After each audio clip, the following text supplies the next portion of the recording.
સુરતમાં લિંબાયતના એક યુવકને ગે ડેટિંગ એપના માધ્યમથી મળવા બોલાવી બાદમાં લૂંટની ઘટનાને અંજામ આપનાર 3 ઇસમોની પોલીસે ધરપકડ કરી છે।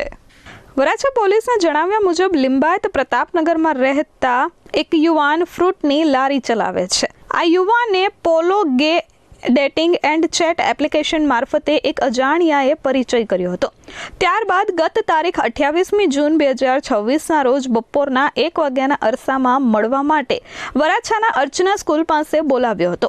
તેને હરિધામ સોસાયટી નજીક આવેલા ઓરેન્જ પાર્ક વિસ્તારમાં એક અંડર કન્સ્ટ્રક્શન બિલ્ડિંગના 5મા માળે લઈ જવામાં આવ્યો હતો, જ્યાં પહેલાથી હાજર 3 અજાણ્યાઓએ યુવકને ઢીક્કા મુક્કીનો માર મારી ફાઇબરના પાઇપથી માર માર્યો હતો। ત્યારબાદ તેની પાસેથી રોકડા 4,500 અને ગૂગલ પે મારફતે ₹1,000 તેમજ 15,000ની કિંમતનો મોબાઈલ ફોન મળી 20,000થી વધુની લૂંટ કરી લીધી હતી। આ મામલે પોલીસે તાત્કાલિક 3 આરોપીઓની ધરપકડ કરી છે, જેમાં એક બાળ કિશોર છે। હાલ પોલીસે ત્રણેયની ધરપકડ કરી કાયદેસરની કાર્યવાહી હાથ ધરી છે। Bureau report S24 news Surat.